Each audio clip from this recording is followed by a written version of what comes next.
Der er altid et valg. Der er altid 1 ud af 3 muligheder, som man kan tage, uanset hvor fastlåst en situation man står i. Og det vil jeg gerne lige komme med nogle eksempler på. De 3 muligheder, det er, du kan prøve at forandre situationen, du kan prøve at acceptere situationen, eller du kan forlade situationen. Det vil sige forandre, acceptere eller forlade, eller det som jeg kalder for flip, slip eller smut.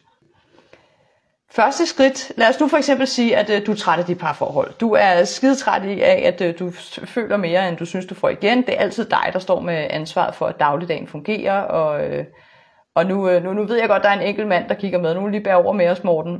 Men nu siger jeg altså partneren som han. Fordi det der med at sige partner, det kommer jeg til at glemme alligevel. Første spørgsmål, det er at sige, jamen okay, det her, det irriterer mig af helvedes til. Det er min stegte lever på min tallerken. Det er den der kæreste, som bare ikke giver noget som helst igen. Og jeg føler, det er mig, der skal stå på hovedet og ordne det hele. Godt så. Kan jeg flippe den situation? Altså kan jeg ændre den situation? Det første skridt. Kig på, jamen, kan jeg gøre noget for at det her det ændrer sig?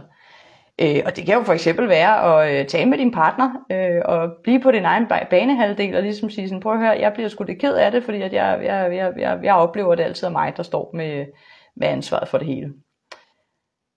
Og jeg ved godt, hvad mange af jer sidder og tænker lige nu, det har jeg prøvet, Filuka, altså der er jo ikke nogen, altså det trænger jo ikke ind, altså det ved jeg da, det har jeg da i hvert fald selv prøvet med min ekskæreste.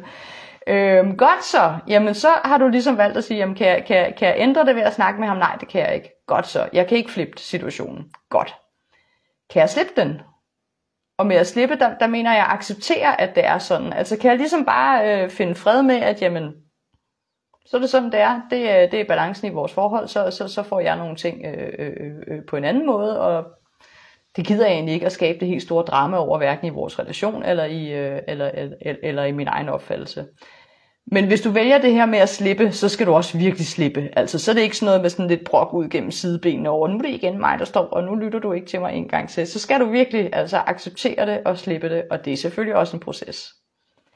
Hvis du har prøvet at flippe, og du har prøvet at slippe, og der ikke er nogen af de ting, der virker, så er der den sidste mulighed, og det er smut. Simpelthen forlade situationen og sige, ved du hvad, det gider jeg ikke mere.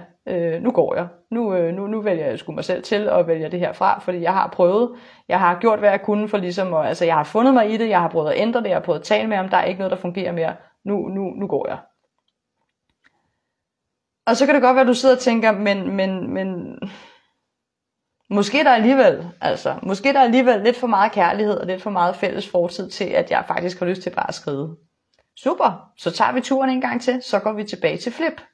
Fordi det kan godt være, at du ikke kan ændre på din kæreste. Eller det kan ikke godt være, det kan du ikke. Man kan ikke ændre andre mennesker. Men det, som også ligger på din tallerken, det er jo måden, du opfatter situationen på. Det er jo den mening og betydning, som du tillægger hans handlinger. Det vil sige den mening og betydning, som du tillægger, at du synes, at det er dig, der giver mere, end du egentlig får. Det får måske dig til at føle dig uelsket, eller at han ikke ser dig, eller at han ikke kan lide dig, men et eller andet sted inde i dig, så ved du godt, at det passer ikke det her. Jeg kan jo mærke, den der kærlighed, den er der. Så, det her, så måske kan du prøve at flippe den en gang til og sige, jamen, er der en anden måde at se det her på? Findes der en anden mening og betydning, som jeg kan tillægge hans handlinger, sådan så det ser anderledes ud?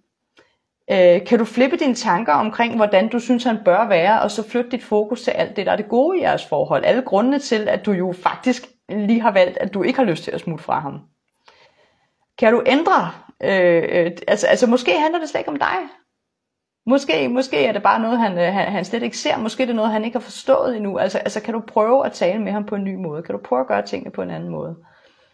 Og igen, kan du ikke det, jamen så er det altså turen igennem igen. Flip, slip eller smut. Flip, slip eller smut. Så kan du arbejde på at slippe det. Du kan arbejde på at acceptere det. Det kan være, at I når frem til noget forståelse, og han siger sådan, jamen prøv at høre her, det er sådan det er, og det vil jeg ikke ændre, det kan jeg ikke ændre. Okay, kan du acceptere det? Og hvis ikke du kan, så er vi tilbage igen til smut. Og det er jo ikke bare én tur, man tager i det hjul der. Nogle gange, så skal man rundt mange gange. Men der er altid en af de 3 muligheder, som du kan tage, når du befinder dig i en fastlåst situation.